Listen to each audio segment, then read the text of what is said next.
Welcome to Relation Tales. Please like this video and subscribe Relation Tales. Did you know that most high school romances only last about 3 weeks?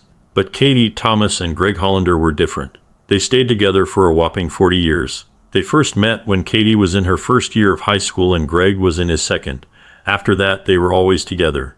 Their love was real and strong, lasting through many challenges over the years. Surprisingly, I was married to Katie for about 30 of those years. Back then, I thought we were truly happy. Our marriage brought us joy, and when our daughter Joan was born, it made our bond even stronger. Overall, I felt happy during those years.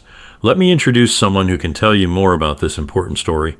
I'm Thomas Marsh, and Katie has been my devoted wife for nearly 3 decades. As previously mentioned, Kat and Greg were high school sweethearts, and indeed, she lost her pureness to Greg. It's a known fact that most high school romances come to an end eventually. However, in their case, it seemed more like a temporary hiatus. Since Greg was a year ahead of Katie in school, he aimed to amass wealth after graduation to marry her. This was a narrative my wife often shared throughout our marriage. Following high school, Greg embarked on a pipeline job in Alaska with his uncle, which marked the beginning of trouble. It seems Greg ceased correspondence shortly after arriving, leaving Kat alone during her senior year. She briefly entertained dating someone named Sam or Simpson, but her heart remained steadfastly with Greg. Despite Kat's patient waiting, Greg remained absent and uncommunicative. Evidently, Greg found fulfillment in pipeline work and adopted a somewhat nomadic lifestyle, convinced that his beloved Kathy was still waiting for him to become affluent and sweep her off her feet upon his return. However, reality painted a different picture. Life moves forward as usual, and nothing remains static. This was true for Katie, who pursued higher education, earned her degree, and crossed paths with me at a party when she was 24. Though I was a bit older at 29, we complemented each other well. I fell for her instantly and believed she felt the same about me. Our marriage was typical, except for a minor hiccup. 2 days before our wedding, a letter arrived from Greg, akin to the prodigal son returning home, urging Kat to meet him. Thankfully, Kat's mother intervened, advising her to focus on her new life and not waste time on Greg, whom she referred to as that crap. After some intense moments where I worried Kat might cancel our wedding, she went through with it and became my wife, Mrs. Katia Marsh. By the time Greg showed up, we were already on our honeymoon. He seemed upset and joined the Marines. After our honeymoon, we settled into our new lives. Kat worked as a nurse, and I worked as an insurance adjuster. Our marriage was strong, but there was a problem. Greg kept texting Kat, and she texted back.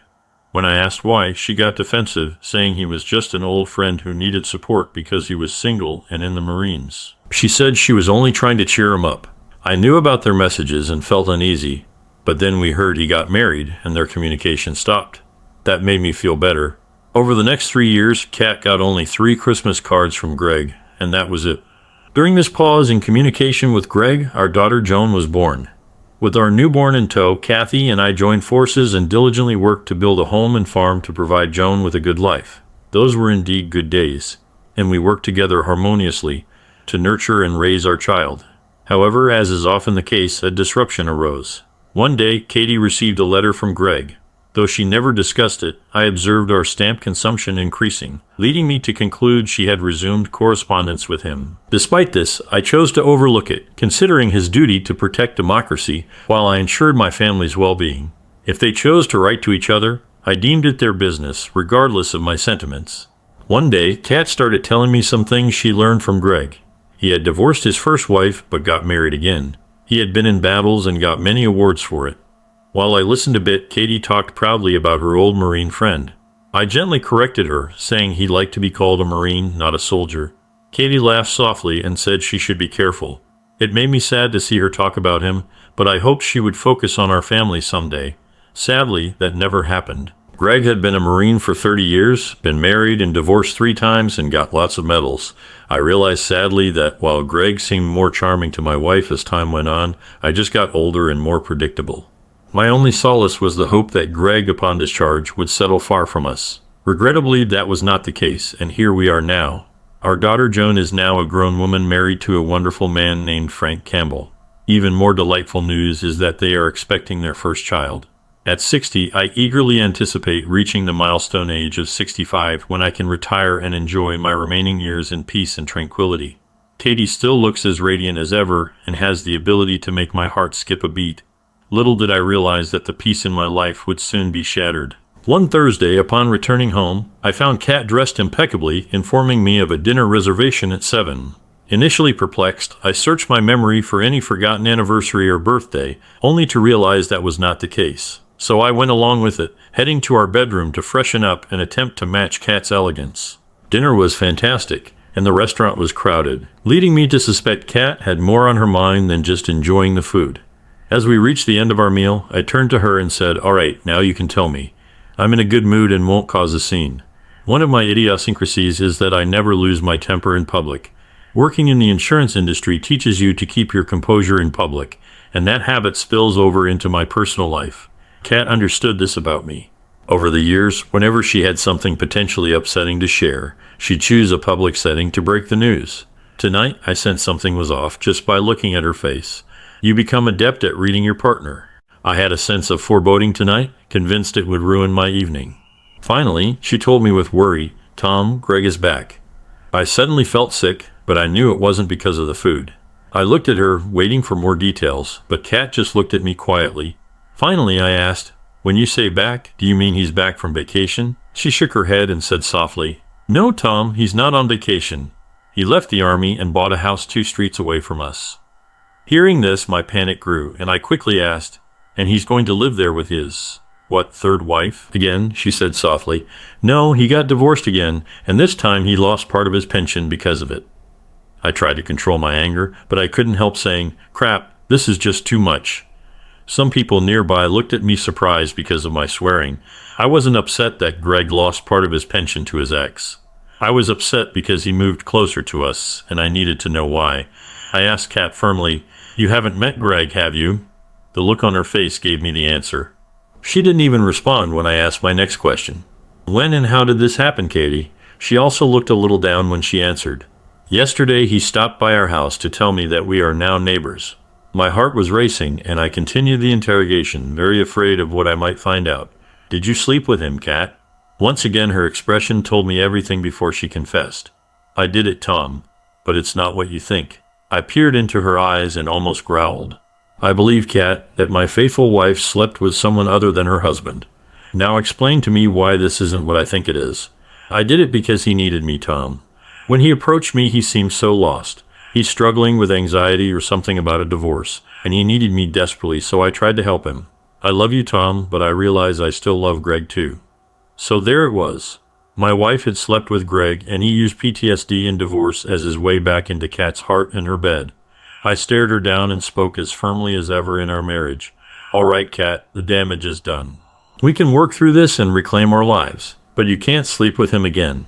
Do you understand?" She looked at me tearfully and said quietly but firmly, "I can't promise that, Tom. I love him and he needs me more than you." It was shocking to hear those words from her, but a public restaurant wasn't the place for our private turmoil. I signaled the waiter for the bill. 10 minutes later, we were in the car heading home when I pressed the issue again. "Kat, how can you be with him knowing you have a husband? Have you forgotten the vows we made almost 30 years ago? Remember forsaking all others." She started crying openly and between sobs said, "I'm sorry, Tom, but he needs me, and we found each other again. I can't bear the idea of losing him or you." I didn't know what to say or do to make her let him go. With a bit of frustration in my voice, I said, "Well, what then? Should we take turns having days off? He gets you for New Year's, and I get you for Christmas." "Stop it, Kat. You can't have 2 men," I said firmly. She stopped crying and looked at me strangely. "How about we take a break, Tom?" Now it was my turn to feel embarrassed. "What are you suggesting, Kat?" She changed the subject.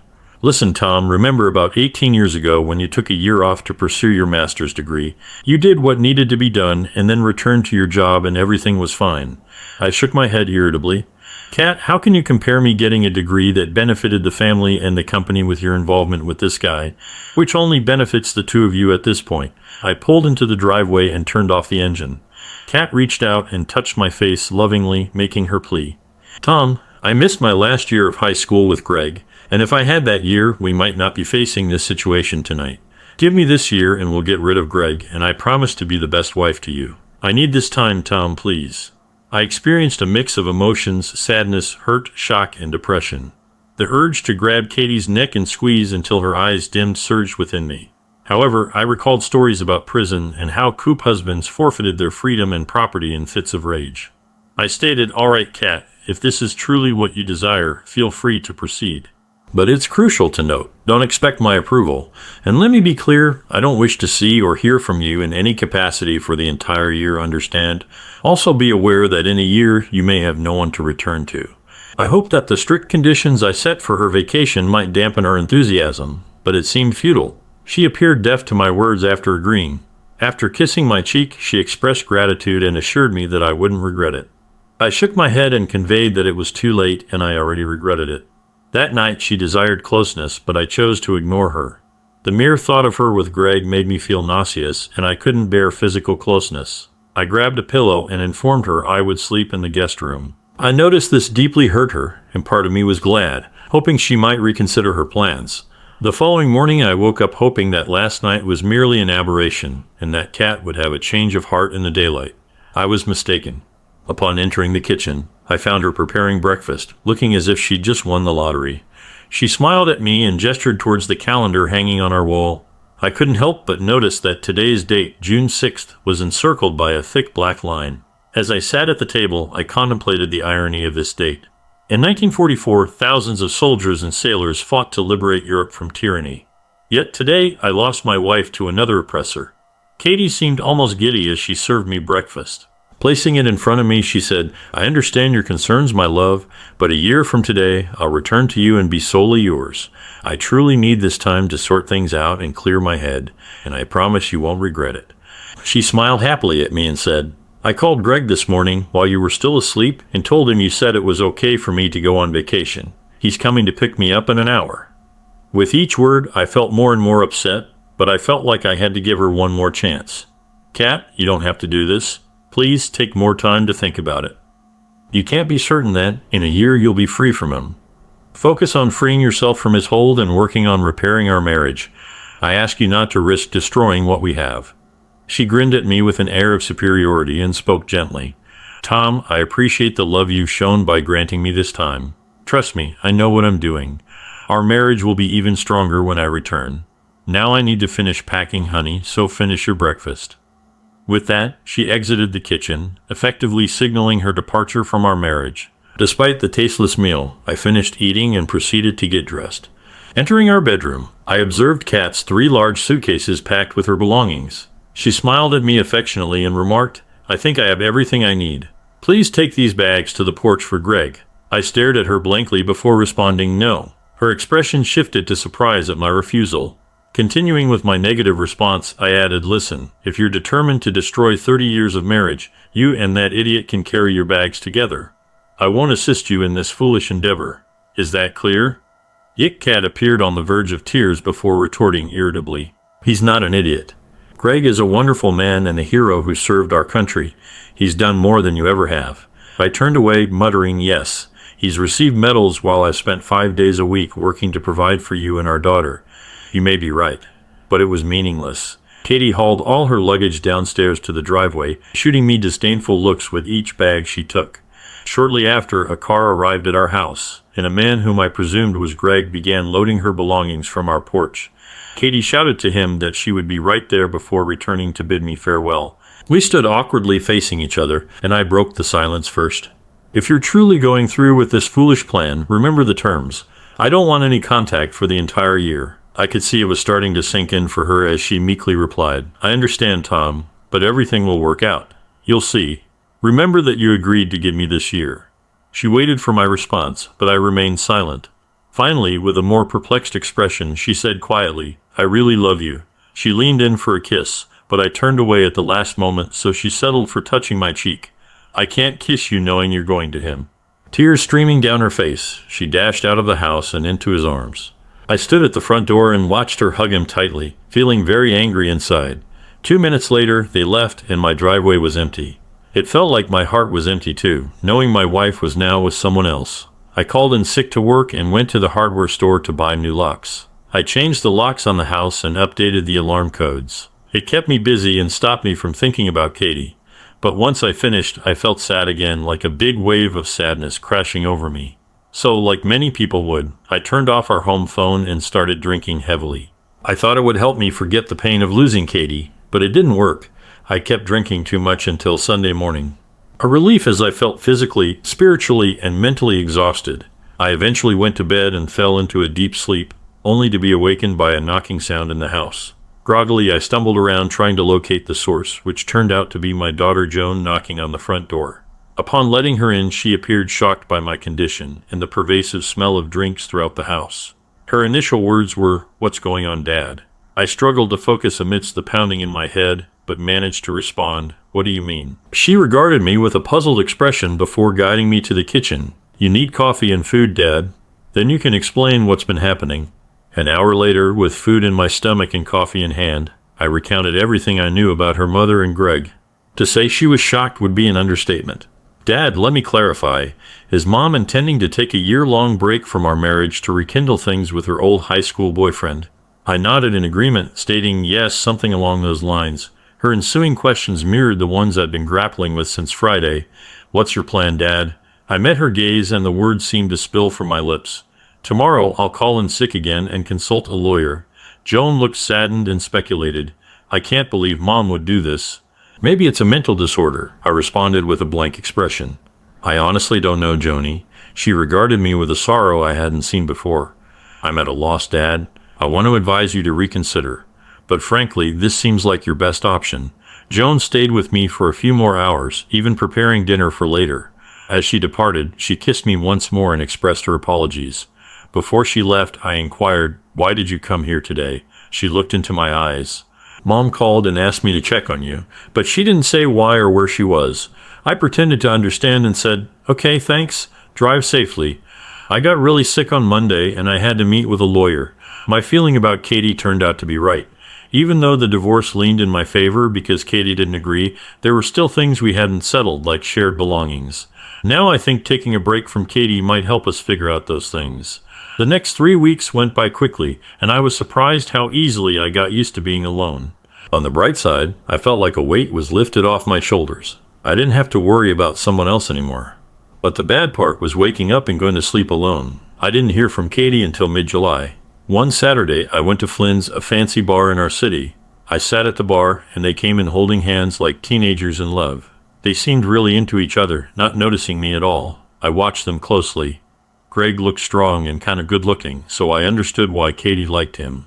He seemed to control her, and she did whatever he wanted. He talked, and she listened. Then she got up to go to the bathroom. When she saw me at the bar, she smiled nervously. After she came out of the bathroom, she came over to me slowly. "Hello, Tom. How are you?" she asked. Even though I wanted to be mean to her, I stayed polite and said, "Oh, as good as someone can be when their spouse of 30 years leaves them for some pervert. What do you want?" My sarcastic comment confused her, but she didn't back down. "Tom, I need to get into our house. I left some things there, but my key didn't work when I tried to get in the other day." I kept smiling and answered nicely, "Well, Kat, it's no surprise your key doesn't work in my house anymore since you don't live there. You should probably go back to your boyfriend before he gets worried." Tears welled up in her eyes as she turned and walked away, and I returned to the more pressing matter of finishing my drink. 2 minutes later, I felt a rough hand on my shoulder as I was spun around in my chair to face a very annoyed Greg. "Hey, idiot, you made my woman cry and I don't like it." I felt like he was gearing up to slap me, and my heart raced as I realized he could overpower me before help arrived. Summoning more conviction than I felt, I went on the offensive. "You're talking about my wife, not your woman, and since you stole her, you have no say in our affairs. Smack me if you want, but consider the consequences with the cops." I could see the wheels turning in his head, knowing Greg wasn't the sharpest tool in the shed, but it spurred me to continue my verbal assault. "Now you've got two options. Either hit me and go to jail or leave my sight and sit down quietly." My heart was racing and my brain was screaming, but I acted brave as Greg thought about what to do. Luckily, the manager came over and asked what was happening. Greg looked at him angrily, said there was no problem, and went back to Katie. 5 minutes later, they paid the bill and left. On the way home, I thought about what Katie wanted from the house and decided to find out. I searched for about 3 hours until I found boxes under her dresser. Underneath them were letters from Greg to Katie.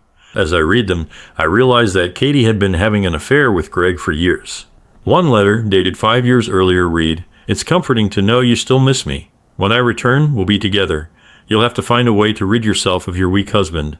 Reading through them all felt akin to flipping through a cheap novel. Many detailed his plans concerning Kat or reminisced about their high school days. By the time I finished, Life Sans Kat had become noticeably simpler. I didn't hear from Kat until September 1st, my birthday. Upon returning home from work that day, I found a covered dish and a birthday card on the porch. Bringing them inside, I discovered she had prepared my favorite stew. The card wished me a happy birthday, with a note inside reading, "Tom, I know we're not supposed to communicate, but I couldn't ignore your birthday. I dream about us every night, and I know that by the end of this year, I will be yours and he will be gone. Please never stop loving me or abandon us." Kat, my daughter Joan, had been keeping a close eye on me since Kat's departure and called me on my birthday. After some small talk, she finally revealed the real reason for the call. "Dad, you know my due date is in 3 weeks, right? How could I forget the birth of my first grandson?" "Yes, I know, honey. You and Frank must be worried." A brief pause alerted me to a potential problem when she continued. "Dad, Frank and I had dinner with Mom and Greg. Mom wants to be there when my baby is born, and she wants Greg to be with her. I know you and Mom agreed not to communicate for a year, but could you make an exception for me just this once, please?" Learning that Joan and her husband had dined with them surprised me, but I wouldn't spoil the birth of her first child. "All right, Joan, she can come, and she can bring him if necessary," Joan promptly corrected me. "Dad, stop with the name calling. He's not such a bad guy, and he makes Mom happy. I haven't seen her this joyful in years." I was stunned. Then anger surged through me as I retorted, "Your grandmother called him names years ago. Nothing has changed. First, you're all dining together. Now you're defending him. I don't know what he's doing, but he's slowly pulling my family away from me. Just curious, when are you going to start calling him Dad?" She spoke quickly, sounding sorry. "Dad, I'm so sorry. I didn't mean it like that. I can imagine how you feel, and I'm truly sorry." I cut her off and said coldly, "It's okay, forget about it. Listen, I have something in the oven I need to take care of. Behave." She said she loved me and hung up. That's probably when I realized my life would never be the same, and it was time to fight back. First, I started selling my things to lower my money. Second, I stopped being afraid and went out into the world again. The next days were busy. First, I talked to my lawyer about managing my money. Then, I got a stun gun for self-defense in case I had to deal with Greg.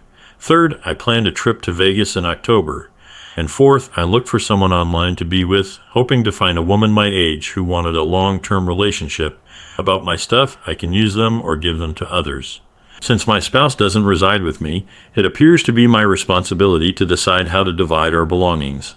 What intrigued me about the situation is the significant flexibility it granted me in shaping my future plans. During Joan's childbirth, I was at my workplace, and my secretary answered the phone.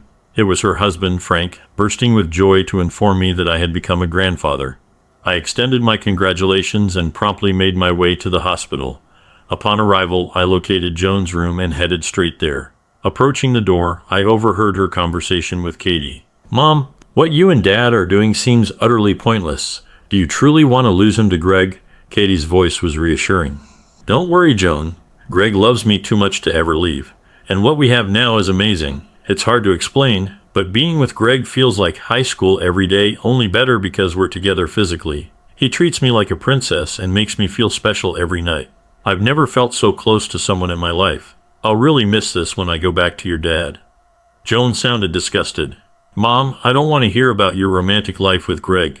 I know he's great, and you two seem perfect together. But I want my child to have grandparents who are together, not fighting or separated. Please, Mom, go back to Dad before it's too late.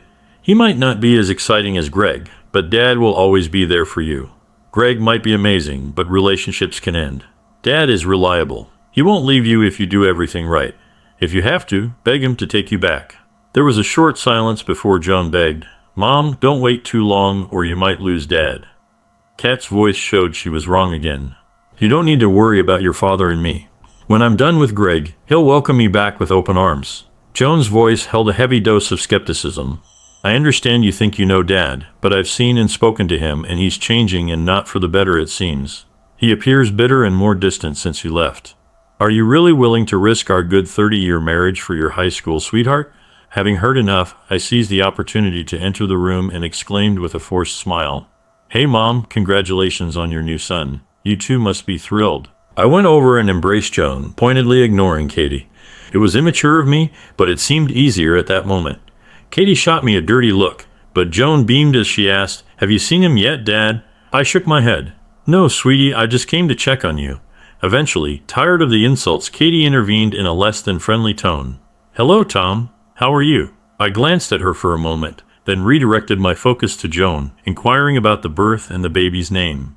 At the mention of the name, Joan's face lit up, and she exclaimed happily, "Frank and I both agree we want to name our baby Thomas after you, Dad."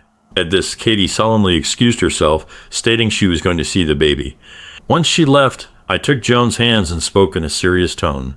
"Joan, you know your mom and I probably won't reconcile." I could see my words hit her hard. "No, Dad, I don't believe that. She'll come to her senses soon and come back home." My eyes welled up as I continued. "Baby, I now realize I was never enough for your mother. Something will happen soon." Shock and disbelief crossed her face. "What?" I smiled sadly. "In the near future, I'll begin divorce proceedings, after I sort a few things out." Tears filled her eyes as she spoke. "Oh, Dad, I told Mom she should plead for you to return, but it's too late now, isn't it?" I nodded in agreement. "Yes, I won't be able to reconcile with her. The memories of her betrayal would be too much for me, but please don't say anything to her yet, all right?" She nodded and drew me in for a kiss. We chatted for a few more minutes about various topics, purposefully avoiding any mention of my wife or her lover. Finally, I promised to return the next day and left her to admire the baby. Navigating to the children's ward, I found my grandson among numerous other babies. I was struck by how small and precious he was, realizing the beauty in the moment. Frank approached me, standing between Katie, Greg, and myself with a smile. He handed me a cigar. "Here, Dad, smoke to celebrate." I tucked the cigar into my pocket and gave Frank a pat on the back. "I'll save this for later, son." "Thank you." Watching my wife and her lover holding hands like teenagers made me feel nauseous. "Hey, Frank, I'll come back tomorrow when it's quieter and the air is fresher, if you know what I mean." Frank smiled understandingly. "Sure thing, Dad. I get it, no problem." As I got ready to leave, Kat called out to me hesitantly. "Wow, Tom, it feels like just yesterday we were bringing our baby home, and now it's strange that our baby has a baby of his own. Time flies by so fast." I looked at her, still holding hands with Greg, and left the room without saying anything. She looked confused as I walked away. October came, and it turned out to be my best month since Katie left. I ventured to Vegas with the intention of hitting the tables and losing as an excuse to diminish our shared assets. However, what made the trip truly enjoyable was the woman I encountered there. Miranda, a mature woman around 50, surprised me with her continued profession, and in my case, she was right. Miranda was pricey, but she made me feel more alive than I had in years. For the first time since Katie left, I didn't really miss her at all. Miranda was skilled both in and out of bed, and she showed a genuine interest in me, probing for details about my soon-to-be ex-wife and her new partner. Before the night concluded, Miranda knew as much about me as I did. Moved by my story, she gently caressed my face before departing. "Tom, I've only known you for a few hours, but I feel compelled to tell you something. You're a good person, and that's a rare find, believe me, as I've seen and been with thousands of men. I can count on one hand those I truly liked and respected. You're one of them. Your wife has no clue what she's letting go of. However, don't let her actions and foolishness change who you are. And if you ever find yourself back in town, give me a call because I'd love to see you again." Miranda and my Vegas trip left me more bewildered than when I first arrived. Mulling over Miranda's words, I came to the realization that she was correct. Despite Katie's 3 decades of being a devoted wife and mother prior to her betrayal, I was set on seeking vengeance. No, I refused to let this marriage leave me broken. Upon my return from Vegas, I instructed my lawyer to begin drafting divorce papers. Additionally, I resolved to gather more information about Greg Hollander. Acting on my lawyer's recommendation, I hired a firm to delve into his background from high school to the present. Despite the firm's hefty fees, I didn't hesitate, knowing half the expenses would be covered by Katie's share. Assured of the firm's thoroughness, I was confident they'd provide all necessary information before Chris makes. I also broached the topic of transferring to a branch office of our company with my boss. My boss promised to look into it and inform me. Thanksgiving loomed as the next obstacle I had to confront. Joan called me about a week before the holidays to invite me to dinner with them. When I inquired about her mother and her companion's presence, she hesitantly confirmed they would be there. Upon hearing this, I firmly declined and ended the call. To my surprise, my brother-in-law got in touch with me. Later, Frank called my office and asked to meet up. We agreed to meet at a bar in the city center for a quiet drink. That evening, I noticed Frank seemed upset. After we said hello, I ordered 2 double scotches. I could tell something was bothering him, so I sat back and listened as Frank talked to me about what was going on with my wife and daughter. Dad, you won't believe it, but they're both really into him. They talk about Greg all the time like he's some kind of superstar. The most interesting man in the world, Frank said, taking a sip of his drink. I was surprised by his frankness and began to wonder why he had come to persuade me to attend Thanksgiving. I needed to understand. So I asked, do I understand correctly, Frank, that you don't approve of dear Mr. Hollander? Frank looked at me with evident anger. Dad, this man is arrogant, self-centered, selfish, and worse. He's so in love with himself that I can't fathom where he has any room left for Katie. Realizing his outburst, his expression shifted to one of remorse, and he quickly retreated. Sorry, Dad, I didn't mean to disrespect. I reassured him with a smile. No worries, son, don't be offended. When did you start calling her Katie instead of Mom? You seemed devastated when she left you. Since then, I've lost all respect for her. Now I was curious, why did her departure affect you, if I may ask? His face flushed with anger once more. I'm sure you noticed during the time I was with Joan that I never discussed my parents with you guys, and I appreciate that you never inquired about them. The truth is my mother cheated on my father. After that, they split and my father never recovered. He drank himself into oblivion and my mother died in a car accident with her lover. I despise cheaters, and now that Katie has become one, I can't stand her anymore. I'm pretending for Joan's sake, but I'm worried. I had never heard about Frank's parents before and empathized with his pain, yet I was also intrigued by his apprehension. Frank, you mentioned being worried. What's on your mind, son? He took a deep sip from his glass, ordered another, then turned to me. I might upset you with this, but you asked. The saying like mother, like daughter worries me. If Katie has turned into a cheater and keeps praising it to my wife, how long before Joan gets tempted to stray too? My eyebrows lifted at his concern. I see where you're coming from.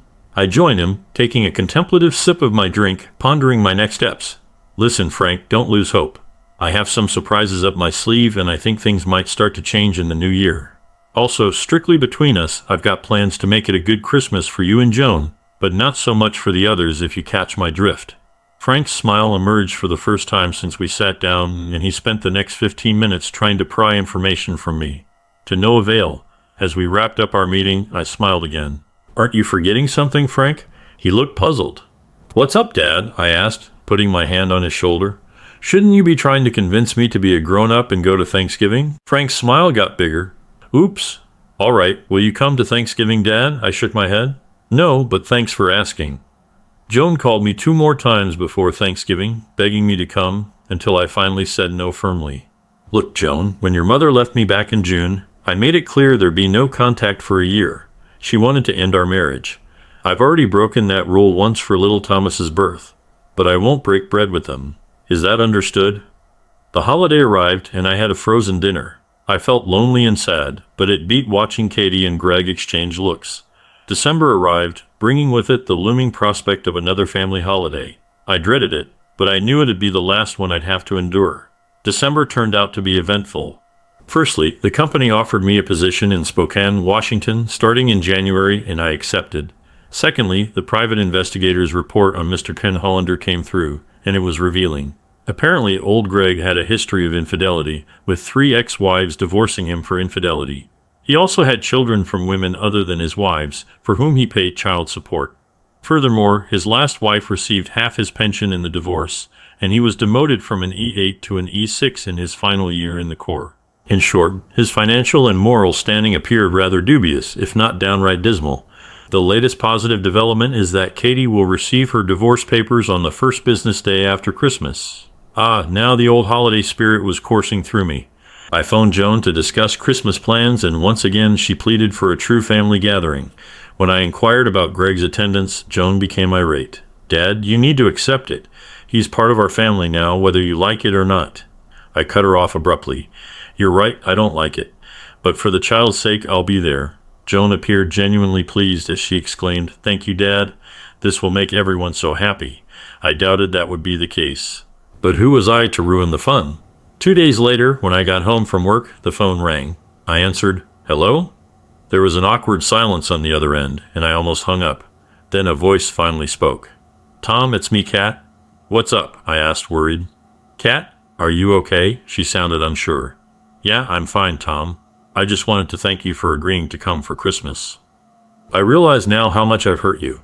We've never spent a holiday apart in 30 years. I was miserable at Thanksgiving without you, and I've been reminiscing about us so much lately. I cut short her nostalgic trip. Well, Katie, I'm glad to hear you reflect on us. However, I must remind you that when you initiated this separation, I insisted on no communication between us. I made an exception for Christmas Day, so I believe we should end this conversation now. Goodbye. After hanging up, I felt awful. I had never spoken to her so harshly in our entire 30-year marriage, but as guilty as I felt about my words, it didn't compare to the day she left me. The month passed slowly, allowing ample time for Christmas shopping. I made sure to buy gifts for everyone. Additionally, I packed belongings for my new job and rented a car for the cross-country drive. I also conversed with a helpful woman at my new office, who informed me she had selected a few well-appointed furnished apartments near the office. The pleasant surprise was she would personally show them to me upon my arrival in Spokane. Yes, everything was falling into place for me. Arriving at Joan and Frank's on Christmas Day in December, I discovered Katie and her partner had already arrived. Joan warmly embraced me, commenting on the surprise before returning to dinner preparations. I smiled inwardly, thinking if only she knew what a true surprise this was. Frank greeted me, taking my coat as I quickly inquired, "Can I see my grandson?" Frank nodded, mentioning the baby was asleep in the nursery, but I could visit. Quietly I entered and observed the sleeping figure before me, a surge of emotion washing over me, aware that soon I would depart, but unable to stay. Sensing movement behind me, Katie silently approached and stood beside me. I couldn't help but feel the irony that she should have been here since June. Katie whispered, "We have a wonderful grandson, Tom." Filled with sadness, I replied, "Yes, Katie, but who will he call Grandpa? Me or the fool? Or both?" Katie looked surprised. "Why would you say that? You're the only grandfather this child will ever have." I murmured quietly, "Let's hope you're right, Katie," and then I left the room. Frank and I talked for hours, while Joan, Kathy, and Greg seemed lost in their own world. I was disappointed how quickly my daughter fell for Greg's charms. Frank seemed unhappy too, but I promised him things would change that night. He looked hopeful as he whispered, "I hope so, Dad. I can't stand that guy around her anymore. At this rate, he'll soon be cozying up to Joan." Dinner was served, and although the food was good, the company wasn't. Once again, I didn't feel like talking to my wife or her partner, and Frank seemed hesitant too. Greg was the only one talking, telling stories to the women. It made me feel sick watching him with his little fan club. After dinner, Joan brought the baby into the living room, and we all gathered together. Looking at my family, I realized this might be the last time we were all together like this. Joan seemed happy as she asked Frank to hand out gifts. When he did, Joan gave her mom, Greg, and me presents. Katie received a sweater, Greg a gift card, and I received a tie. Practical yet uninspired gifts, much like how my wife and daughter perceived me. When Frank, Jane, and the baby unwrapped their presents from Kathy and Greg, Joan smiled and laughed, while Frank remained polite but distant. Once everyone finished opening their gifts, the room fell a bit silent, all eyes turning to me and my bag of presents. Breaking the silence, I declared, "To conclude this wonderful weekend, I want to give you all the gifts you deserve for this holiday." Standing up, I retrieved the bag I had brought and handed Frank and Joan a large envelope wrapped in festive paper. Joan eagerly tore open the wrapping while Frank observed. As Joan sifted through the papers inside the envelope, her joyous scream filled the room upon realizing its contents. Waste no time, Joan filled her in, exclaiming, "Mom, Dad gave us your house for free, no mortgage. Now we can move out of this rental. Isn't that amazing?" Katie's expression faltered as she looked to me with concern. "Why did you do this, Tom? Where will we live?" I shot her a piercing look, hoping to convey my feelings. "Don't fret, Katie. I've thought of everything. Here, this is for you." I watched as she tore open the paper, revealing a bracelet inside. Surprise painted her face as she pulled it out, prompting me to say, "Take a look at the inscription." I wrote it. Observing Greg's displeasure at her gift, Katie turned the bracelet over, revealing the words, "Thank you for the best 30 years of my life, Tom." I glanced at Greg, noting his frown, while Katie appeared puzzled. "Tom, thank you, dear, this is lovely, but you forgot to write with love." I offered a smile. "I didn't forget, Katie. I simply chose not to lie. My love for you has been fading steadily in recent months. This bracelet is my farewell and a reminder of what you sacrificed for your partner. Also, you'll receive divorce papers on Monday." I heard Joan inhale sharply, while Katie's face twisted with disbelief and despair. Nodding towards the postcard in the card, I continued. I attempted to express gratitude for the wonderful years and our daughter. "There's also a check for half our liquid assets." though it's not much, $195 spent during your absence. The house was intended for my daughter when you left our marriage, explained further in the card. Turning to Greg, I anticipated the brewing storm. This gift is for you as well. Handing Katie another large envelope, she looked stunned. Here's everything your partner has been doing since you broke up in high school. I think you'll find it interesting to read. Before I could finish, Greg exploded, threatening me. I'll destroy you, you jerk. Greg fell to the floor with a thud when my stun gun hit him, making sure he couldn't move. Joan and Katie stood up, and I gave Greg 2 more shocks in his groin just to be sure he stayed down. Walking closer to him, I asked, "Feeling the pain?" "Well, let me tell you, your agony is nothing compared to losing the woman I cherished for 30 years to scum like you." Katie sobbed as if the world was ending when I turned to her. "I know I'm not as exciting as your sergeant, but I won't forget what you did," I said, administering another shock for good measure, relishing in his convulsions. "This never gets old." I glanced back at Katie, summoning more bravado than my shattered heart allowed. "Anyway, since you seem to enjoy this affair, I'm giving you the ultimate gift, Katie. Freedom. Now you can live your life being pampered by day and entertained by night. Perfect for a traitor like you, isn't it?" Katie struggled to speak, choking out, "No, it wasn't supposed to happen like this. I was going to come back to you in June, Tom. I love you." She trembled like a leaf in a storm as Joan rushed to console her, and I zapped Greg once more before Frank intervened nervously. "You shouldn't do that again, Dad. You might wreck Runham." Standing over my convulsing nemesis, I looked at the 2 women I loved more than anything. "I'll leave now. Thanks for the lovely day and the wonderful life, as I likely won't see you again, possibly ever." Both women were speechless, staring at me as if I were a stranger. Frank handed me my coat with a satisfied grin. Before I left, I talked to my daughter, who looked scared for the first time. "Joan, remember this. If you follow your mom's path, you'll end up suffering like she did. You'll lose everything: your husband, your home, your things, and the person you love." I went to little Tom's crib, touched his cheek, and whispered, "Maybe we'll see each other again someday, but I doubt it." Still smiling, I walked to the door and said to the quiet room, "Happy New Year, everyone." By the time I got to my car, the shock was probably wearing off for the women, or maybe Greg had recovered. But I heard one desperate voice saying, "No, this can't be happening to me." As I started the engine, I thought about going to Vegas on my way to Spokane, where seeing Miranda again wouldn't be a bad thing. As I drove away, Frank came out of the house, smiling and waving. I waved back before driving off towards my new life in the West. Second story. My husband cheated on me, and he seems depressed about losing his app. My husband and I have been in a relationship for 20 years and have small children. Very early on in our relationship, my husband kissed another woman. He confessed that to me, and he considered leaving me but stayed. A few years after, he kissed another woman and again confessed and again stayed. We then got married and began a family. 6 months ago, he told me something that shook me to my core. He admitted that he'd been emotionally cheating with a close friend for 5 years, and it escalated into a physical affair that lasted almost 2 years. He confessed all of this, intending to leave me and start a new life with her. He even went as far as getting a loan against our home to finance their new place. He didn't keep it a secret either. He told our extended family and everyone else. I pleaded with him to reconsider and try to fix our marriage. I believe we could work through it and become stronger. 4 months ago, we started marriage counseling, and he cut off contact with his affair partner. We're staying together mainly for the sake of our children because we think having both parents at home is best for them. Our counselor is guiding us towards finding happiness together and making our relationship better. So we are in reconciliation. Over the 4 months of working on rebuilding our marriage, my husband has had slip-ups where he would message his app. He admitted recently to looking her up online and obsessing over her socials, and he has also admitted to feeling conflicted over his decision.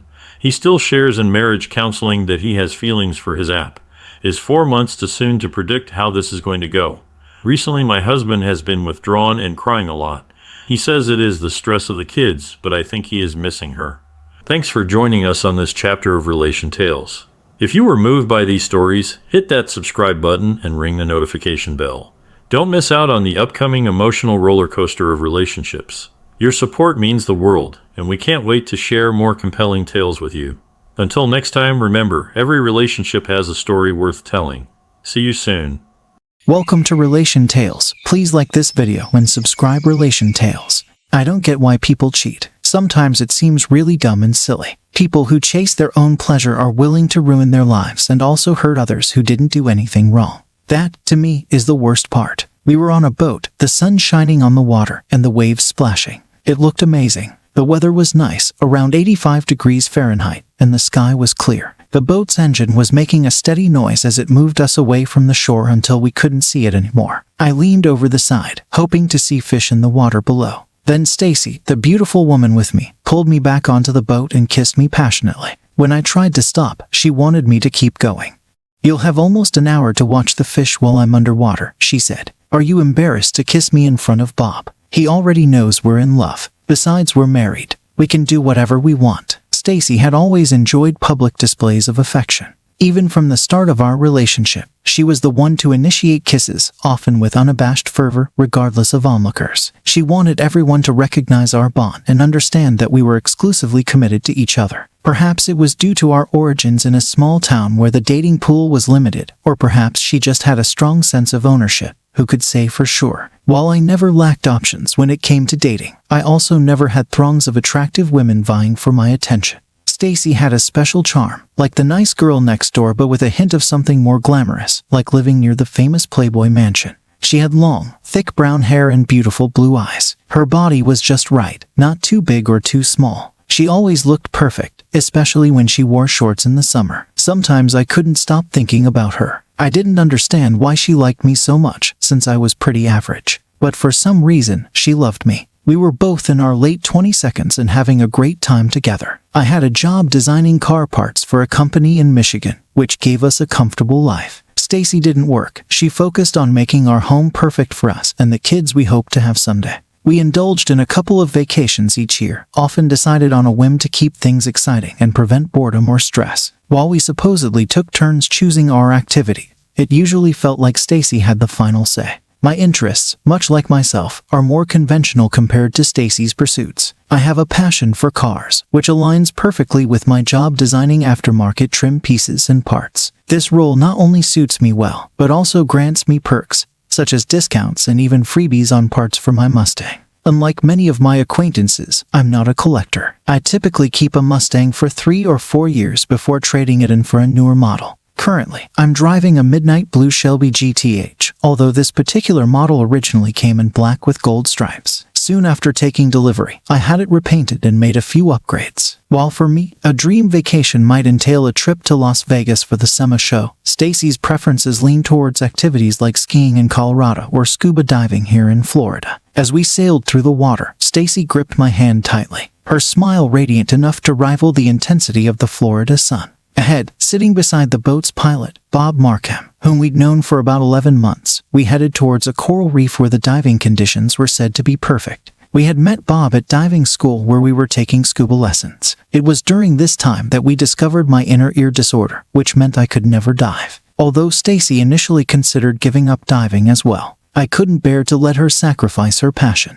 Bob appeared to be a decent individual, slightly older than us at 39, and married to his childhood sweetheart. They resided approximately an hour's drive away from us in Michigan's Upper Peninsula, raising 3 children. Susan, Bob's wife, showed no interest in diving. Bob wasn't extremely handsome, but he looked okay to me, so I felt pretty confident when he went diving with Stacy. Not that I was worried about Stacy. She was like the perfect wife and never made me suspicious. And trust me, I usually get suspicious easily. She was loving, calm, and always where she said she'd be. This was really important to me because of how I grew up with my dad. I saw him go from being a strong and good-looking dad to someone broken and unhappy before he passed away. I always wondered what caused this change. Maybe it was because of the tough economy and not having many job options. Was it the globalized and militarized state of the world? None of those. It was all due to one sandy-haired woman who couldn't keep her legs closed. I swore to myself that I would never follow the same path as my father. The woman with sandy hair, of course, was my mother. What made the situation so tragically absurd was the intense love they shared. Despite moments of separation, they'd always find their way back to each other, full of promises like, "I love you, and this time it'll be different." While Dad worked tirelessly to provide for us, Mom would inevitably seek solace elsewhere, whether it was with the mailman, the garbage man, or even some wandering circus clown passing through town. Predictably, Dad would eventually discover her infidelity. Despite loving her more than anything, he refused to tolerate it and would kick her out. She'd spend weeks indulging in various affairs before realizing her mistake and returning to Dad every time. Naturally, He wouldn't take her back immediately. His pride wouldn't allow it. He tried dating other women, some of whom I preferred over my mom, but none made him truly happy. He was faithful to a fault. Mom, on the other hand, was even worse. She'd engage in flings, but never considered dating anyone other than Dad. She'd indulge in intimate acts that I'd rather not even think about, but would never be seen publicly with anyone other than him. If it weren't my life, it would be comically absurd. If it were a movie, I swear I wouldn't watch it. Growing up with these experiences instilled in me a deep-seated distrust and a strict, no-tolerance stance towards cheating. I was determined not to end up in a mental institution, consumed by depression and obsession over any woman, regardless of her attractiveness. While love is a beautiful thing, I refuse to lose myself to it. This marked our third trip to Florida for diving with Bob.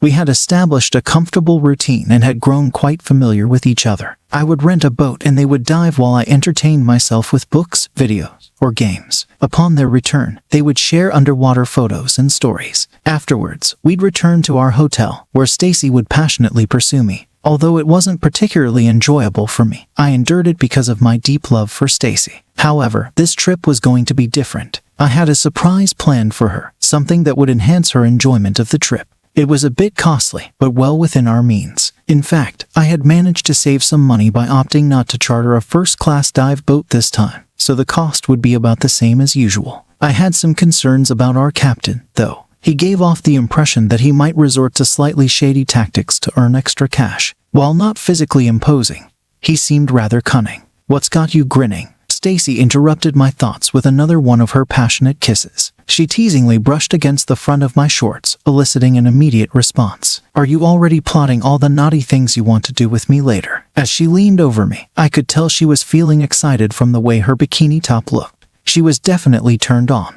"Want to go downstairs for a quick moment?" she whispered. But before I could answer, the boat stopped, and the captain came down to check the anchors. He gave a thumbs up and then went back inside, probably to take a nap. Bob came over and started sorting his stuff. "Hey, Steve, what's under those covers at the back of the boat?" he asked. "Oh, that's the surprise I've got for you guys," I said, trying to hide how excited I was. "What surprise?" Stacy interjected, gripping my arm. "You never mentioned anything about a surprise. Are you keeping secrets from your own wife, who adores you?" The three of us headed towards the stern of the boat, close to the diving platform. Once there, I started removing the tarps covering my surprise. In fact, my surprise had two parts, and they wouldn't discover the second part until after their dive. Perhaps not until later at the hotel. It depended on how well things went, and how I felt. As I unveiled the surprise, their gaze fell upon two aqua scooters. Their skeptical expressions indicated they were less than impressed. "Wow," exclaimed Bob. "What do we do with those?" "What are they?" "They're aqua scooters, Bob. Remember last time we were here? You guys mentioned wanting to cover more ground and see more underwater. Well, these will allow you to do just that. Simply hold on and squeeze the control handle and it will propel you through the water much faster than swimming.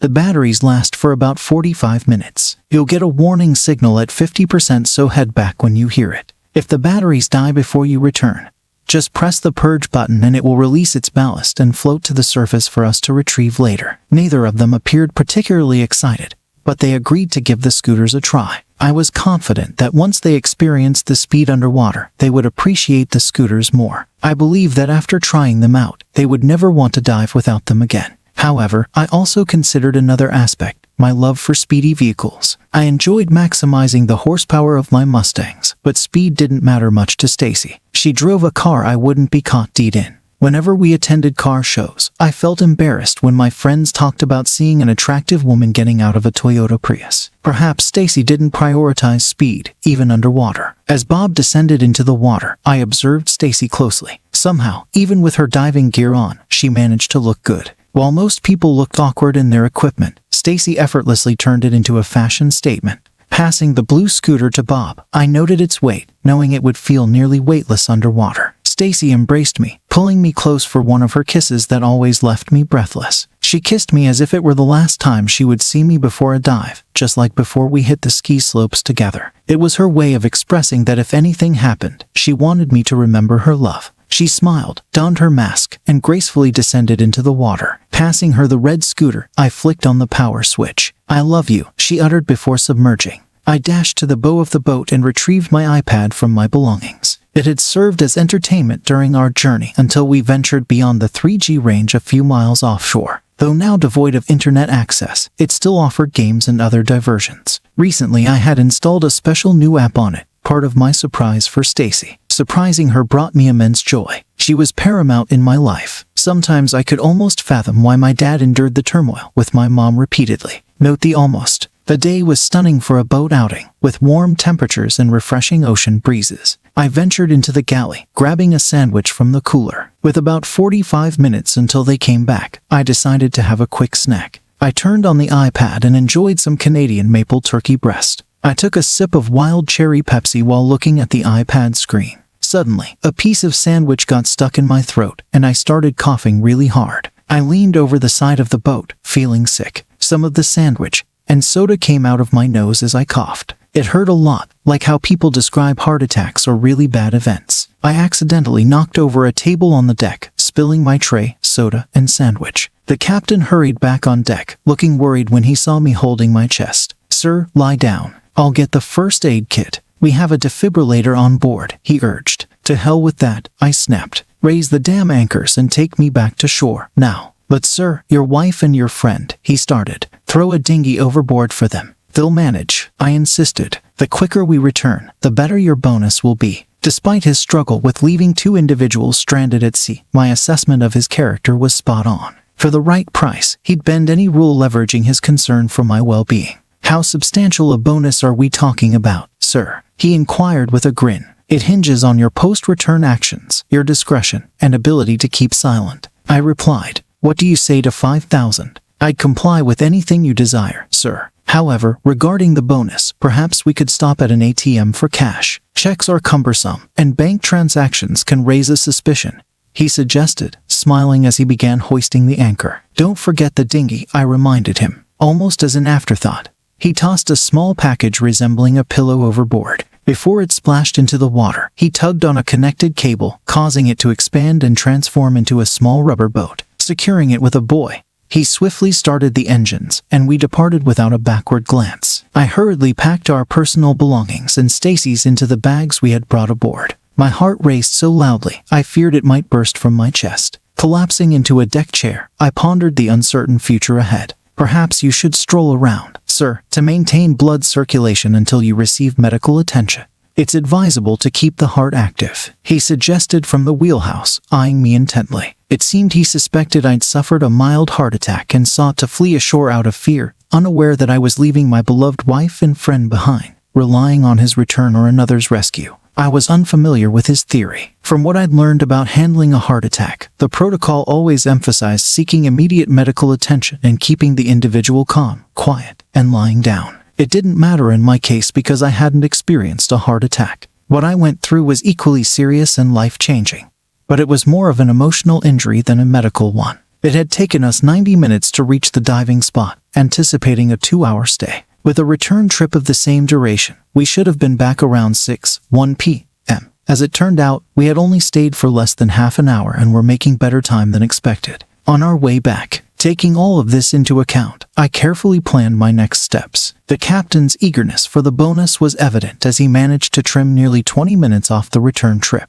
As soon as we stopped the boat, he came up to me. "Do you need to go to the hospital, sir?" he asked. "No, I just need to go to the nearest bank," I said. He looked confused but focused on what I said. "I understand, sir. You want me to go back and get your wife and friend quickly. I just need to refuel the boat, and then I'll go get them. You'll have to find your own way to the hospital. I've arranged for someone else to pick them up," I lied. "Your job is just to take me to the bank so I can pay you. After that, I need you to forget we ever met or that you rented your boat to me." He appeared suspicious and started to speak, but it seemed that money trumped any ethical concerns, so he simply nodded and we headed to a small bank in the marina. An hour later, I had checked out of the hotel and was waiting at the airport for my flight back to Michigan. The moment I surfaced from the water, I sensed trouble brewing. Scanning the horizon, I found no sign of any boats, including ours. The only vessel in sight was a small rubber life raft about 50 yards away. Behind me, Stacy Martin emerged, spluttering, expelling water in her mouthpiece. Despite the scuba gear and her soaked hair, she managed to maintain a stunning appearance. I harbored a deep-seated animosity towards her. From her perky nose to her upbeat demeanor, from her enticing figure to her firm buttocks, I despised every aspect of her. "Hey, Bob, where's the boat?" she asked cheerfully,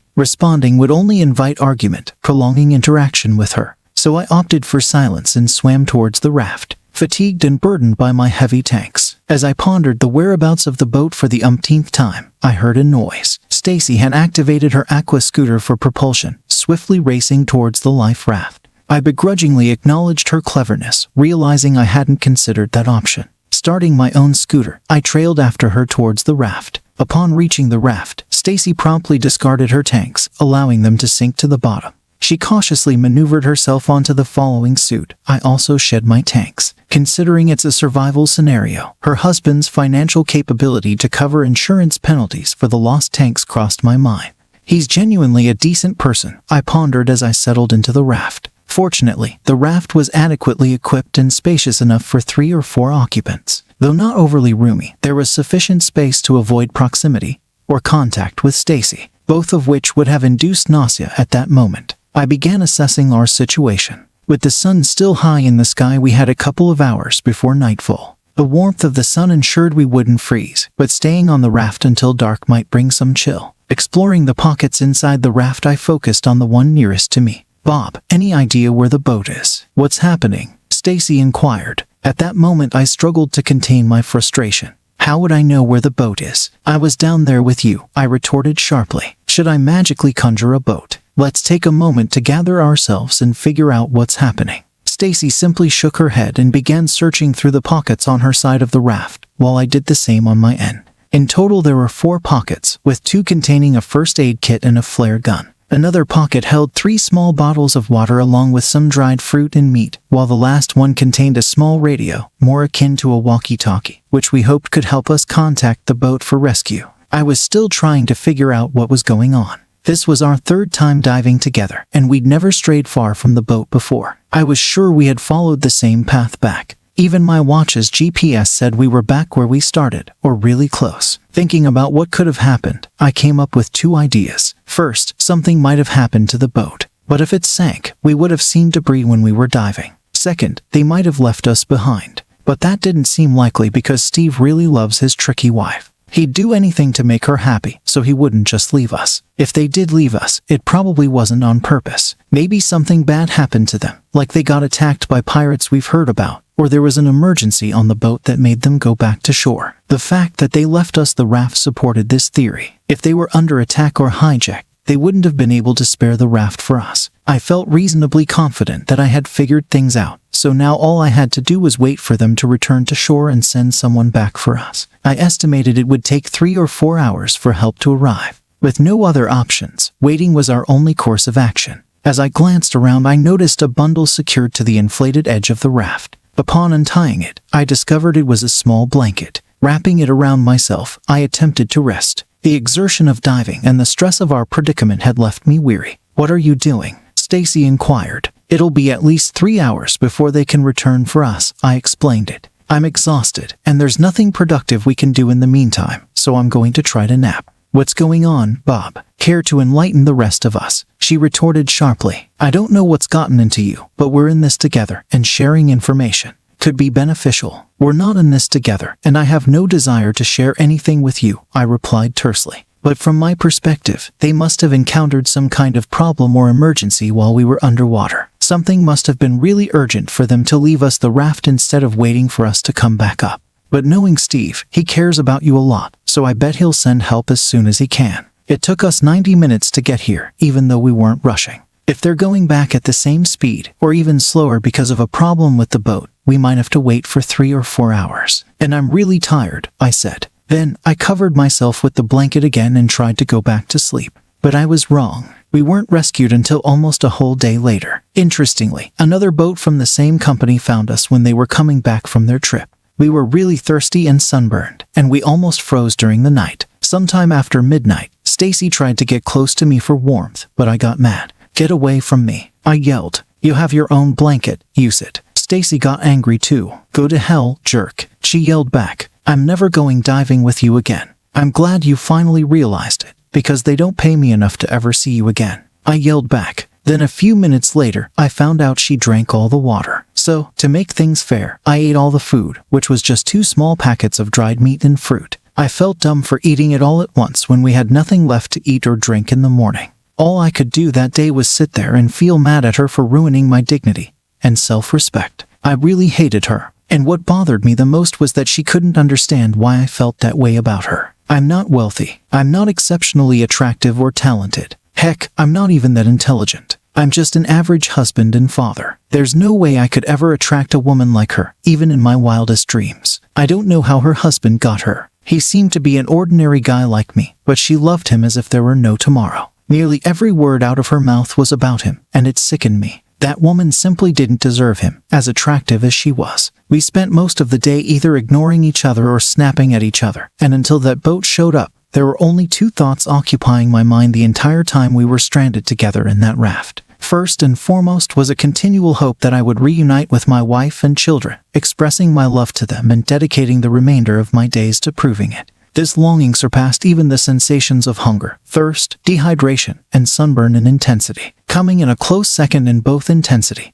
and persistence was the urge to grip that person's throat tightly and continue squeezing until I was completely drained of strength. The arrival of the boat not only saved her life, but also prevented me from acting on that impulse. Once aboard the boat and en route to land, Stacy and I swiftly distanced ourselves from each other, taking opposite ends of the vessel. She made a beeline for the bow while I headed towards the stern. She seemed poised to leap off the moment we docked, to seek out Steve and ascertain what was troubling him. This revelation came from the captain, who also informed us of another surprising fact. Contrary to our assumption that the boat had been dispatched to rescue us, but had somehow gone astray, nobody was even aware we were missing. Surprisingly, the captain of the boat we hired came back early the day before because he won big in gambling. There was talk about a passenger who might have had a heart problem, but nobody followed up on how they were doing. It seemed like everyone was more interested in the captain's gambling win than worrying about the passenger's health. I really hoped Steve had made it to a hospital where they could help him,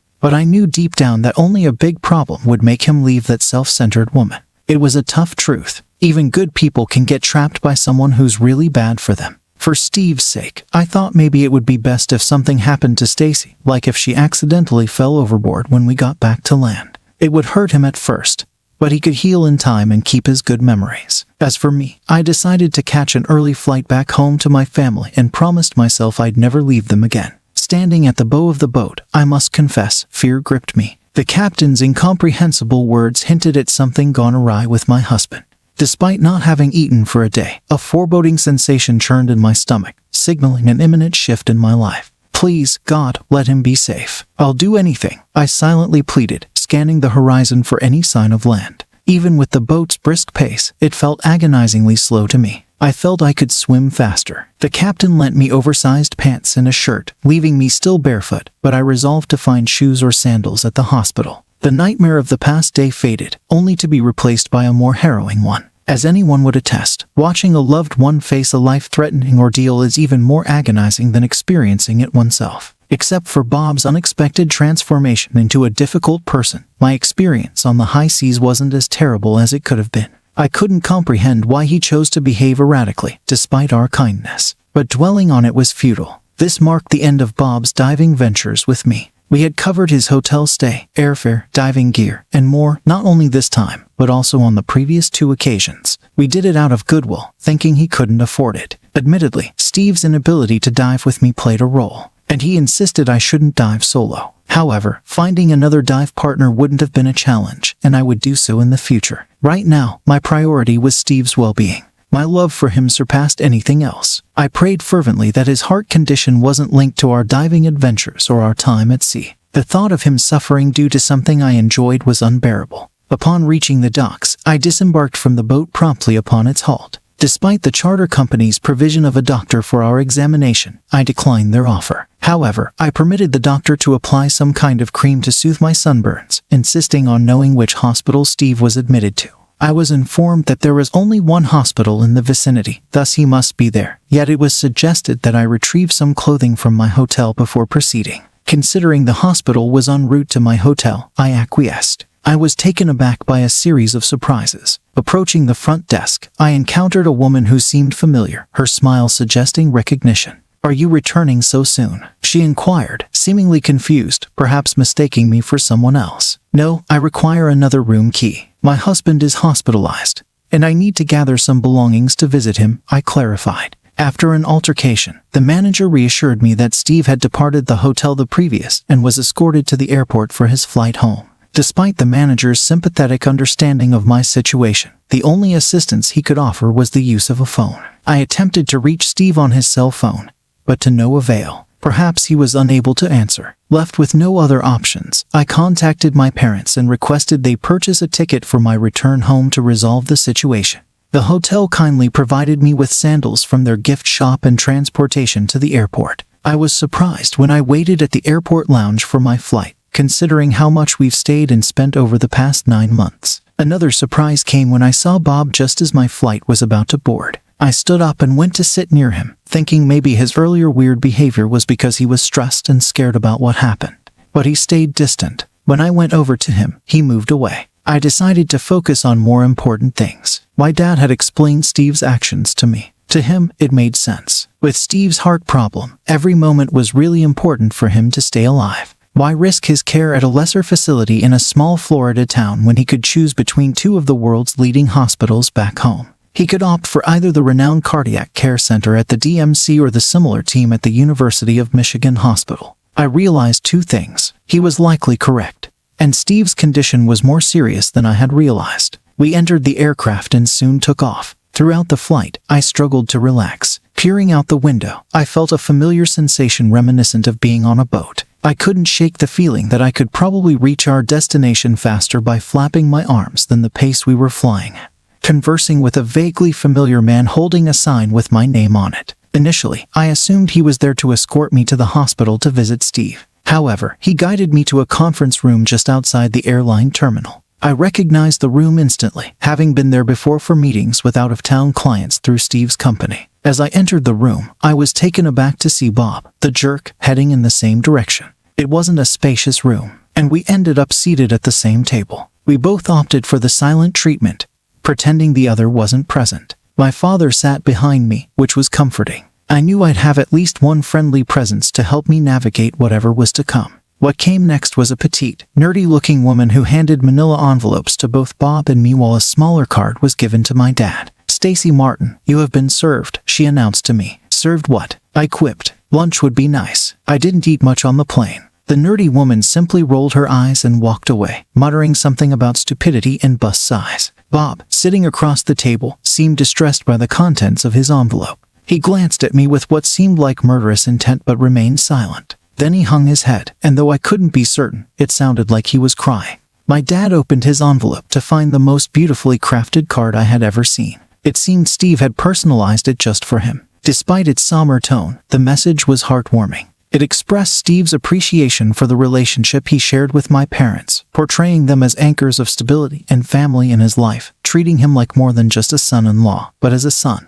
This made me wonder if the situation was even more dire than I had initially imagined. Perhaps Steve believed he was facing a terminal illness. I peered into my envelope only to find it empty, filled with nothing but a stack of useless papers. Why didn't I receive a card? I pondered silently. My father glanced over the papers, then back at me, shaking his head. "What's going on with Steve, Dad?" I inquired. "There's nothing wrong with Steve," my dad said calmly. "He's filing for divorce." "He's what?" I shouted, standing up just as the man who was with my dad at the airport came into the room. That's when I realized who he was. He was the man who made me sign that agreement when I married Steve. I really hated him for it. He had hinted subtly about the bad things that could happen if we got divorced or cheated, which almost made us not get married at all. "Stacy, Bob," he started. "I need to talk to Steve," I yelled. "Right now." "I'm sure you're wondering why you're here," the man said, not bothered by my yelling. "As my client instructed, we're going to watch a short video. This video will explain what's been happening lately. Each of you will get 10 minutes to explain your side of things. Steve can decide if he believes your explanations or not. He might believe one and not the other, or he might believe both or neither. He'll come in when the video starts, but you can't talk to him or touch him. If you try, your explanation will be rejected. Is that understood?"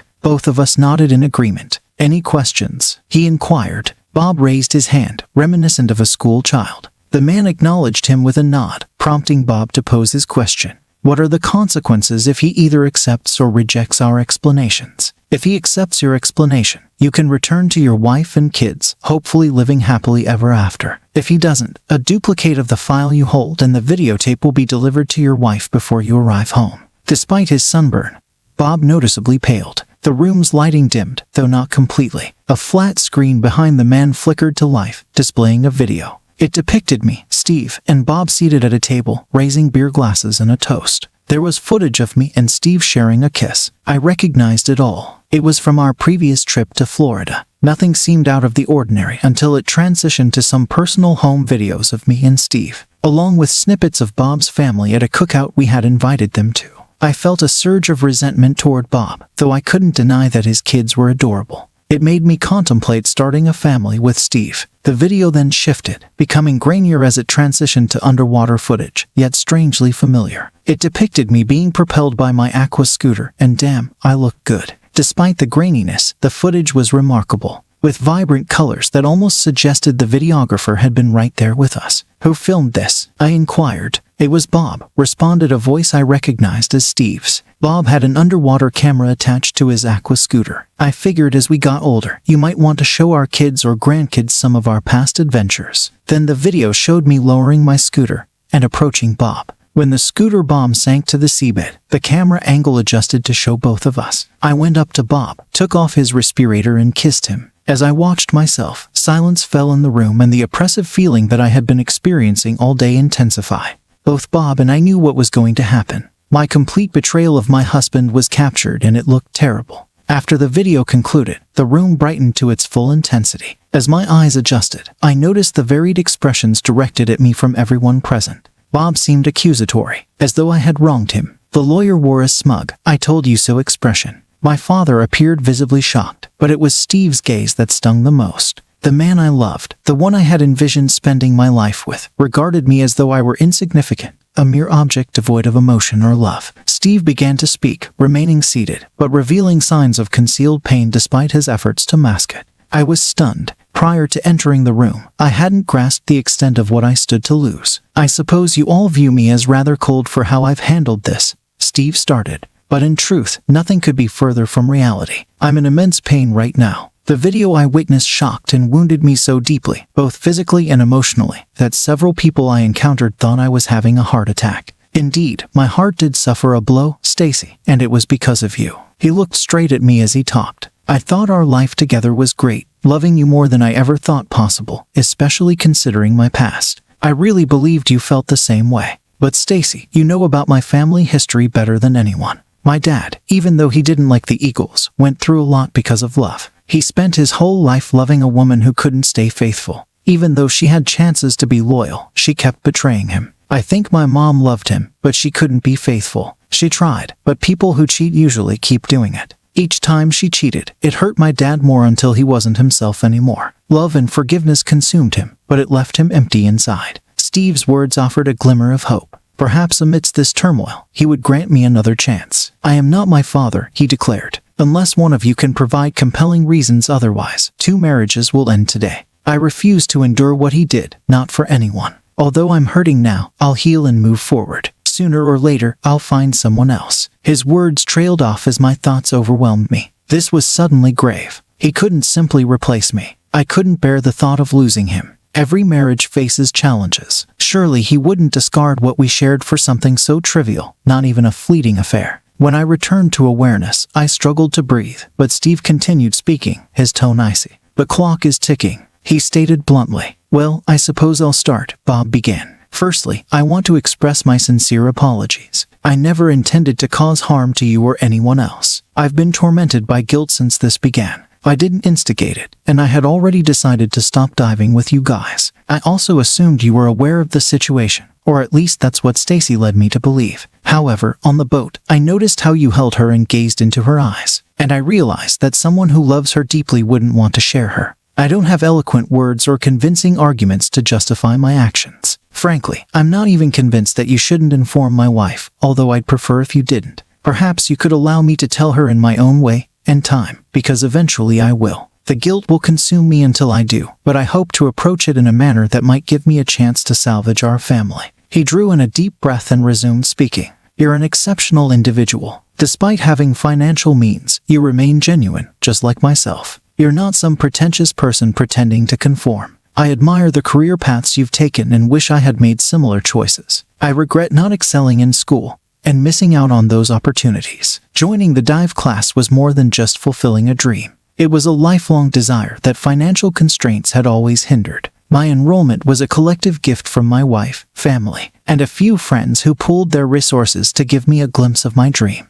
Without their generosity, I could never have afforded it. Despite working over 50 hours a week, it's barely enough to cover the mortgage and necessities. We lead a modest life with few luxuries, but we find contentment nonetheless. However, I now feel immense guilt for not living up to the sacrifices they made for my happiness. I'm willing to undergo any test, whether a lie detector or otherwise, to prove my honesty. I never pursued or approached your wife. In fact, I tried to avoid her. Yet, she made it evident that she could easily find someone else to dive with who would comply with her wishes. Perhaps the exhilaration of exploring the underwater world momentarily overshadowed the discomfort of compromising my values. But lately, this guilt has been gnawing at me. Before we even resurfaced from our last dive, I had already decided to quit. That's why I behaved rudely towards Stacy after the dive and avoided her beforehand. I'm genuinely ashamed and remorseful for my actions, and I'm prepared to do whatever it takes to make amends, regardless of your decision. Once Bob fell silent and leaned back in his chair, the room lapsed into quietness once more. All eyes turned back to me. "Steve," I began, rising from my seat and making my way toward him. I had hoped to embrace him, to reassure him that we could somehow resolve the situation. But a single glance from him halted me in my tracks. "It's not as it appears." Well, maybe it is somewhat. But I wasn't thinking clearly. We all have our breaking points, moments when our rationality slips away. For you, it's those Mustang cars. How many times have we been to car shows and you've gone crazy? Remember the blonde who followed you at the Hinge show in Chicago? Or the Asian lady at the Nopai show? And what about the lady with the orange and green Mustang at the Woodward Dream Cruise in Detroit? They all made you so worked up that you were all over me afterwards. So, yeah, I have my limits too. There's something about being underwater, not just in a shower or bath, but deep down in the water, that makes me lose control. I can't stop myself from acting on it. I moved closer to him, and he didn't pull away, showing he was starting to understand. "I understand you care for me, Steve, and I realize this situation has pained you. But you must know those moments were the only times I've ever been tempted to betray you. I can't explain it. Our sex life is great even after a decade. I desire you every time I see you. Yet, being underwater ignites an intense arousal in me, and you can't be there with me. If you want, I'll quit diving. But remember, like your passion for car shows, each time I returned from a dive, we shared some of our most passionate moments. Last night, just like every other time, you would have struggled to stand afterward. I would have taken everything from you until there was nothing left. You're the only man I've ever loved and ever will love. This is just a quirk of mine. I'll give up diving. This switch won't flip again. I know it will take time for you to heal, but I believe we can move past this and find happiness again. Isn't our 10-year history worth one mistake? It's the only one I've made, I promise. You've always done your best to make me happy, so please forgive me for this lapse. I know I've hurt you, but I wasn't in control. It won't happen again. If you truly love me as you say you do, as much as I love you, then please grant me another chance." For a moment, silence hung heavy in the air until my gaze shifted to Steve, and I noticed a single tear trailing down his cheek. "Bob, perhaps we once considered ourselves friends. As you've mentioned," he began, his voice strained. "But that can never be the case again. Whenever you cross my mind, all I'll see is you underwater with Stacy. There must be consequences for that. However, I'm not blind to the fact that your heart wasn't truly in it, as the video showed. They say men can't be raped.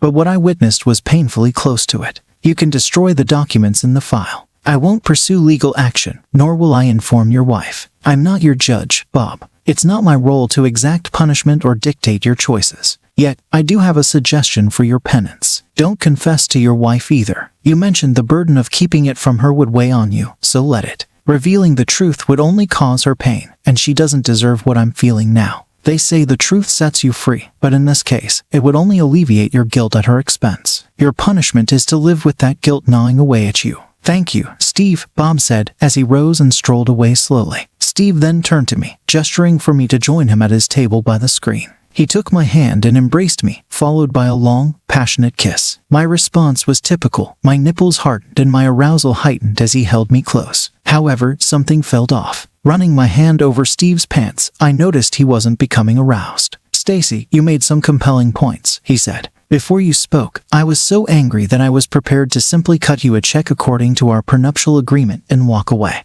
But your words, both logical and emotional, resonated with me. When you mentioned the crazy switch and how we all possess one, you struck a chord. You were spot on about many aspects of me, my passion for Mustangs, my excitement at car shows, but what you missed was that even in those moments, it was you I shared that passion with. Sure, there were other attractive women at those events, but you were the only one I desired. You were also right about my love for you, and how I always strive to make you happy. But Stace, I gave you everything I had. I couldn't give any more, no matter how hard I tried, and I guess it wasn't enough." As he talked, he held my hand, but then let it go gently. "You picked the wrong person to try this with, especially since you know all about my parents and their troubled relationship. Some of the things you said sounded just like my mom, but I won't follow in my dad's footsteps. I've seen firsthand that cheaters will always find a way, no matter what. Unlike my dad, I won't give up my self-respect for love. He kept forgiving my mom until he had nothing left. I loved you deeply, maybe as much as he loved my mom, but our story can't end up like theirs. At first, I thought I'd solve this with a check, but now I'm thinking of using the video proof to fight our prenup in court and give you even less." I was shocked by Steve's words, tears welling up, but he remained stoic as he stood up, preparing to leave me. "You once said my Mustangs were my Achilles heel, and for you, it's water. Well, I see you as some sort of H2HO, and I can't stay married to you.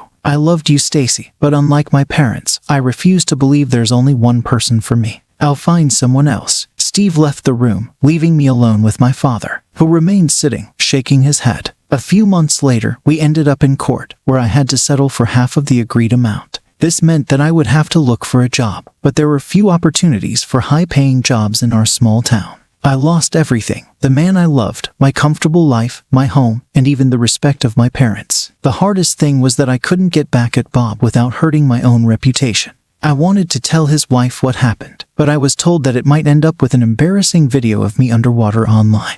Now I have to see every woman in town trying to win the man I love. I ruined all my hopes and dreams for the life I wanted, especially underwater. Second story, my wife cheated on me. Hey, I need to get something off my chest. A few months ago, I found out my wife was cheating on me. It hit me like a ton of bricks: betrayal, disbelief, heartbreak, you name it. We had been married for years, built a life together, and I never imagined something like this could happen to us. At first, I didn't want to believe it. I brushed off the signs, made excuses for her behavior, but deep down, I knew something wasn't right. Then one day, I found evidence, texts, emails, undeniable proof of her infidelity. My world came crashing down around me. I talked to her about what happened, and she admitted everything. But her tears and apologies didn't make me feel any better. How could someone I cared about hurt me like this? It hurt so much. For weeks, I struggled with my feelings, trying to understand what happened. I couldn't eat, sleep, or focus on anything else. The pain of betrayal was all I could think about. Then, one day, I decided I couldn't stay in a marriage based on lies. I decided to get a divorce. It wasn't easy. Dealing with the legal stuff and all the emotions was tough. But it was the right thing to do. I couldn't pretend everything was fine when it wasn't. I deserved better, and so did she. As the divorce proceedings dragged on, I found solace in the support of friends and family. They stood by me through the darkest days, reminding me that I was not alone. And slowly but surely, I began to heal. Today, I stand before you as a survivor of heartbreak, a man who refused to let betrayal define him. I've learned to let go of the pain and anger, to forgive not for her sake, but for mine. And though the scars may never fully heal, I'm grateful for the lessons they've taught me. So here's to new beginnings, to finding closure in the midst of chaos, and to never losing hope in the face of adversity. Life may knock us down, but it's how we rise again that truly defines us. Thanks for listening.